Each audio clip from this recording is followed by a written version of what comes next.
Ярил тэгээд дээрс нь оршил багтаа ярил бидний ярилцлага өнөөдөр ярилцлага үр дүнгээ өгөх магадлал өндөр байгаа. За мэргэжлийн боловсролын сургалтын газрын дарга Бямсүрэн. Манайг л нэг байгууллагад 9 сар болж байна. Байгууллагаас энэ төр үйлчлэн чүү хөдөлмөрийн сэслийн эрэлтэд нийцсэн тогтолцоор бүрэн шилжиж байгаа. Товчондоо хэлэхэд юм тэгээд асуулт гарвал би тариулъя. За баярлалаа. Макрей оюу толгой ерөнхийлөгч өгөөд гүйцэтгэх ерөнхий захирал. Thank you very much. I'll speak briefly about the framework that we work under and some of the programs that we are now supporting. In October 2009, the government of Mongolia, Ivanhoe and Rio Tinto signed an investment agreement that I'm sure everybody is well aware of. Өнөөдөр бид нэр Монголын бас түүхийн шинэ хуудсыг бичлэлцэж байна. Би яагаад энэ түүхийн шинэ хуудас гэж нэрлэж байгаа гэвэл ер нь 90 оноос хойш нийгмийн тогтолцооны өөрчлөлт 20 жил үргэлжилсэн энэ хугацаанд өдөр болгон биднэрт шинэ асуудал шийдэх хэрэгтэй, шинэ асуудал бидний өмнө тулгардаг. Тэр асуудлын нэг мэргэжил сургалт, мэргэжилтэй ажилчин бэлдэх энэ асуудал байгаа. Боловсролын салбар өөрөө бас өдөр болгон үүнтэй адилхан олон асуудалтай бас учирч байгаа. Иргэнэ ус орондоо хэрэгтэй, иргэнэ өөрийн баялаг бүтээдэг, иргэн өөрөө бас орлого олдог.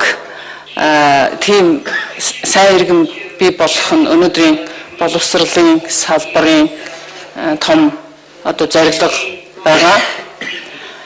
Ерөнхий боловсролын сургуулиас дээд боловсрол хүртэлх энэ системийн донд мэргэжлийн сургалт, мэргэжилтэй ажилчин гэдэг энэ хэсэг бол одоо нэг үе бол гээгдсэн. Алга болохоо шахсан. Нийгмийн энэ өөрчлөлтийн үед бол тэр хөгжил өөр аяндаа энэ салбарыг бий болгохыг шаардсан. Харамсалтай нь бид нэр тэр болгонд бас бэлэн байж чадаагүй. Аливаа асуудал гарч ирэхэд бид нэр тэр асуудлыг өмнөөс одоо урдчилж тааж мэддэх цаг хугацаа хүчин чадал багаас дандаа ийм асуудлуудад тулгарч байгаа. Энэ салбарын хувьд ч гэсэн яг саяны миний адилхан бид бэлэн байж чадаагүй учраас үүнийг тойрсон олон асуудал өнөөдөр үүсээд байгаамаа. Энэ асуудлаас гарахын тулд гадны хөрөнгө оруулагчид, хувийн хэвшлийнхэн, төрийн байгууллагуудад одоо хамтран ажиллаж байна. Сая Бямсүрэн даргын товч танилцуулга дотор бол төрийн зүгээс авч байгаа арга хэмжээнүүдийг хэлсэн. Цаашдаа энэ богинорсон олон асуудлыг шийдэхэд өнөөдрийн энэ хурал бол тодорхой үүрэг гүйцэтгэж, тодорхой нэг чиглэлийг заах гэрэлгээгээ тусгаж өгөхөд нэмэр болох болов уу гэж бодож байна. За би өнөөдрийн форумыг бол танин мэдхүүн мэдээлэл өгдөг биш, харин одоо тулгымцсан асуудлаа ярихаар цугласан байх гэж ойлгож байгаа.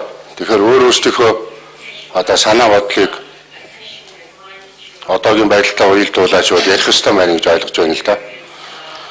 Тэгэхээр өнөөдрийн ажлын хүчний зах зээл ямар шиг байдалтай байна уу? Мэргэжлийн боловсролтой яаж холбогч байна гэдгийг аваад харах юм бол түнч бүрхэг хэцүүхэн зүйл харагч байгаа.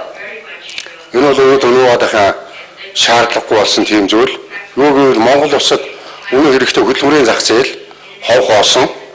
Хөдөлмөрийн зах зээл дээр үнэн хэрэгтэй зохицуулалт байхгүй байсан байна. Тэгээд өнөөдрийн хөдөлмөрийн зах зээлийг зохицуулаад ингэж зангидахын тулд бүтцийн бүхэл бүтэн өөрчлөлт хийх шаардлагатай байна. Жишээлбэл мэргэжлийн боловсрол сургалтын агентлаг боловсролын яам дээр байх шаардлагагүй. Жижиг дунд үйлдвэрийн сан хөдөөжихүй яам дээр байх шаардлагагүй. Хөдөлмөр нийгмийн хамгаалал хоёрыг яагаад авчирээд нийлүүлж гиснээр нь бас ойлгохгүй. Нийгмийн хамгаалал бол эрүүл мэндийн яамны харьяанд байх ёстой.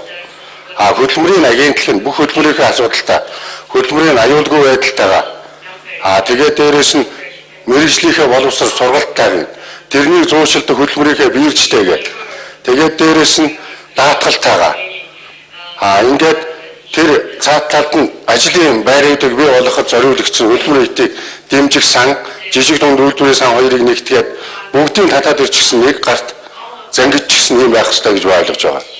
Тэгэхээр цаашдаа ийм байдал руу явахгүй бол Монгол улсын өнөөдрийн эрэлтийн байдал ялангуяа уул уурхай боловсрол үйлдвэрүүдийн цаашдын энэ ажил хүчний өсөлт бол өнөөдрийн зохицуулалтаар явах ямар ч боломжгүй болгочихсон байгаа. Тэгэхээр өнөөдрийн байдал дээр бол одоо ямар байдалтай байна гэвэл хөдөлмөрийн зах зээл дээр гаргаж ирж байгаа бэлтгээд гаргаж ирж байгаа тэр мэрэгчтэй ажилчид нэгдүгээрт өнөөдөр бидэнд хэрэгтэй байгаа тэр ажилчдын шаардлагатай тохирохгүй байна. Энэ юу гэсэн үг вэ гэвэл баахан дээд улстай хүмүүс бэлтгээ гаргачих байна. Эсвэл уул уурхайд хүн хэрэгтэй байхад хөдөө аж ахуйн мэрэгчлэн бэлдэж байна. Гэтэл эцэст нь бид энийг одоо боловсролын яамны бичсэн тэр бэлтгэсэн мэрэгчтэй ажилчдыг бид аваачаа цаашаа хөдөлмөрийн яам зуучилж чадахгүй байна. Тэгэхээр асуудал энэ дээрээ тулдсан бай. Хоёрдугаарт өнөөдрийн бэлтгэж байгаа мэрэгчтэй ажилчид өнөөдрийн шаардлагыг хангахгүй байна. Тэгэхээр эцсийн системд ямар асуудал үүсч байна гэвэл зөвхөн өөрсдийнхөө яамны дэргэд агентлаг татаж наах маягаар явах юм бол Монгол улсын өнөөдрийн хөдөлмөрийн зах зээлийг зохицуулах боломжгүй. Харин энийг цаашлаа зохицуулахын тулд хөдөлмөрийн зах зээлийн судалгааны маш том байгууллага байх хэрэгтэй. Энэ байгууллага нь өнөөдөр судлаад өнөөдөр хэрэгцээтэй байгаа тэр ажил хүчний шаардлагыг гаргаж байх хэрэгтэй болно. Тэрнийг ганцхан салбар дотор нэг яамны өдөрлөг доор байгаа тэр судалгааны байгууллага шууд мэрэгжлийн боловсролынхаа салбарт захиалж байх ёстой. Энэ захиалга нь ажил олгогчдын эрэлттэй нийцэж байх ёстой. Энийхээ дараа гараад ирснийг нь хөдөлмөрийн биерчин тэр хүмүүст нь буцаагаад хөргөж өгч байх ёстой. За баярлалаа. За яриагаа нэлээд ажил хэрэгч байдлаар хэлсэн. За та бүхэн өдрийн хамгаалан гэрье. Тэгэхээр ерөөсөн мэрэгжлийн боловсрол сургалт бол энэ хувийн хвшлийн одоо цаашдаа тулах ёстой нэг цэг нь гэж бид нар ойлгож байгаа шүү. Тэгэхээр энэ хувийн хвшил бол мэрэгжлийн боловсролын сургалтын байгууллагаар дамжуулж тодорхой төвшөнд хүмүүсийг сургаснаар бол өөрснөө цаг хүч хөрөнгөө бол хэмнэх болцоог бидэд олгох юм манай гишүүдэд. Энд ямар одоо суур мэдлийг энэ хүүхдүүдэд олгох нэгдүгээр суур мэдлийг олгоно. Хоёрдугаар суур хандлагын өөрчлөлт тэр хүүхэд ажлыг чадвартай үйлдвэрийн тухай ойлголттой, эзний тухай ойлголттой болгож өгнө. Гуравдугаар тэр хүүхдэд эзэн шаардлагатай зохих төвшний одоо ур чадварыг олгох хэрэгтэй. Энийг одоо сургалтын байгууллагаар дамжуулж чинь гэдэг бол эрдэмтдүүд бол маш ашигтай зүйл гэж ингэж үзэж байгаа. Тийм учраас бид нар бол энэ мэрэгжлийн боловсролын сургалтын байгууллагад бол цаашдаа чадамжинд суурилсан сургалтын одоо энэ хэлбэрийг аваач гэж. Тэгэхээр чадамж гэдэг чинь техник мэрэгжлийн сургуулийн багш суужгаад боловсруулах ёстой сургалтын модуль биш шүү. Энэ бол Баццэг дээр байгаа барилгын 5 дугаар зэргийн ажилтны чадамжийг сурж байгаа хүүхдэд дамжуулахад чиглэсэн модуль гэдгийг л ойлгох хэрэгтэй. Нөгөө талд нь бид одоо сургалтыг ерөөсө хосолсон сургалтын хэлбэрт оруулъя. Нэмхүү сайдын хэлээд байгаа шиг тэгэж одоо хөдөлмөрийн зах зээлийн эрэлт хэрэгцээг хоосон юм толохгүй. Ерөөсө эзэнт хэрэгтэй мэрэгчлээ өнийг сургана. Тэр сурсан хүнд нь бол эзэд өөрснөө одоо анханаас нь гэрээ хийгээд оруулна. Төгсөнгүүт нь авна. Тэр хүүхдийг сурж явах явцны өөрийнхөө ажлын байран дээр дадлах хийлгэн тэр хүнээ танин байгууллага таниулна, мэрэгчлээ таниулна. Ийм замаар хамтарч ажиллана гэж ингэж үзэж байгаа. Энэтэй холбогдуулаад бид нар бол энэ ур чадварын төвшин шинжилгээ гэж байгаа. Монгол улсын хэмжээнд зэрэг биш мэрэгжлийн ур чадварын төвшин гэж үзсэн хэмжээнд байна. Төвшөнд суурилсан чадвар эзэмсэн хүнийг бол зэрэгтэй ажилчин гэж үзье гэж. Нөгөө талаас бол техникийн боловсролын сургуулийн ажил дүгнэлт үзүүлэлтийг өөрчилъё. 80% ажилд орсон бол сайн сургууль гэж үзэж болохгүй. Ерөөсөө тэр 80% ажилд орох төвшөнд ур чадвар эзэмшүүлсэн сургуулийг бол сайн сургууль гэж үзье. Сургуульд төгссөн хүн ажилтаа байна уу байхгүй сургуулийн асуудал биш шүү. Тэр бол эзний асуудал болж явж байгаа гэдэг бол би энэ цохон тэмдэглэхийг хүсэж байгаа юм. Нөгөө талаас нь бол одоо энэ бол ганцхан мэрэгжлийн ажлын асуудал биш. Ерөөсөө инженер техникийн ажилтан политехник боловсролын тухай асуудал бас гарч ирж байгаа. Тийм учраас бид нар бол боловсролын тогтолцоон дотор бол боловсролын их сургуулийн тогтолцоо, политехник одоо сургууль буюу ихтэй сургуулиудын тогтолцоо гэж ялгахгүй бол энэ бол бас болохгүй юм байна гэсэн ийм одоо санал бол бидэнд байгаа. дээр нь бол мэрэгжлийн боловсролыг дэмжих сан, хөдөлмөрлөлийг дэмжих сангийн хоорондын үйл ажиллагааг бид уялдуулна. Энэ хоёр давцаагүй ялгаа нь хуулиараа ялгаатай байгаа. Энийг сайн уялдуулъя. Ингэж ажиллаж чадах юм бол одоо бид бол бас энэ мэрэгжлийн боловсролын тогтолцоогоор дамжуулаад хувийн хөгжил хэрэгтэй мэрэгжлийн боловсролын хүчнийхээ суурийг бол бэлтгэж чадна гэж ингэж л үзэж байгаа. Асуулт тавих хүн байна уу? Байхгүй бол би эхлээд нэг асуулт тавьчих уу. Тэгээ над нэг юм хоёр баримт байна л та. Жишээлбэл мэрэгжлийн боловсрол хэрэгтэй гэдэг дээр бүгдөө санал нэгдээд төрөөсөнд анхаарах болсон. За тэрний үр дүнд жишээл 500 хүн амтай нэг суманд 50 өсчин бэлтгэжчээ. 10-нд нэг өсчин ногдж ийн гэсэн үг.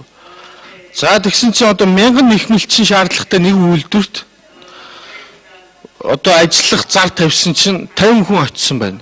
Тэгээ бэлтгэгдсэн улсууд ч бас тавиула бас биш. Тэгэхээр энэс улбаалаад нэг юм хоёр асуулт байна л та. Ингээ манай зочдыг харахаар одоо ингээд ажил олгогчдын нэгдсэн холбоо гэж байна. Тэгээ оюу толгой төсөл гээл ингээл мэрэгжлийн хүч шаардлагатай байгаа хэсэг байна. Тэрийг бэлтгэдэг нөгөө тал байна тий. Яг шаардлагатай байгаа хэсэгт одоо жишээлбэл мужаанч гэдэг юм уу? Гагнуурчин гэдэг юм уу?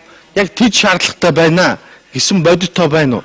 За нөгөө талд одоо жишээл мэрэгжлийн боловсрол сургалтын газар ч юм уу, боловсрол соёл шинжилгээ ухааны яам, нийгэм хамгаалалт хөдөлмөрийн яамд одоо төчнээ хүн шаардлагатай гэсэн яг тийм бодит баримт байна уу? Бодиттой. Хариулж өгөх юм байна. Зааж өгөх юм уу? Яг хариулах юм байвал эхнээсээ. Бодиттой байна уу гэсэн жишээ татаж асуулаа. Бодиттой бол тун баг байна. Наривчлсан тоо бол байдгүй юм байна лээ.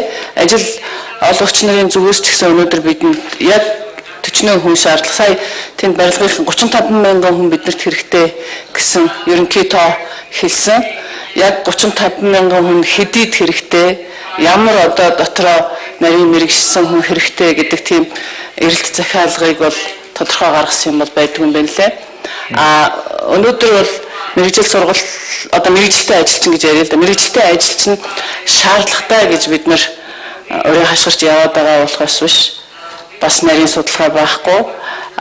Мэрэгжилтэй ажилчин бол бэлтгэх асуудал боловсролын яам дээр төвлөрсөн боловсролын яам дээр энэ асуудал байгаа учраас мэрэгжилтэй ажилтны асуудал явахгүй байгаа гэдэг одоо ийм ойлголт бас байхгүй.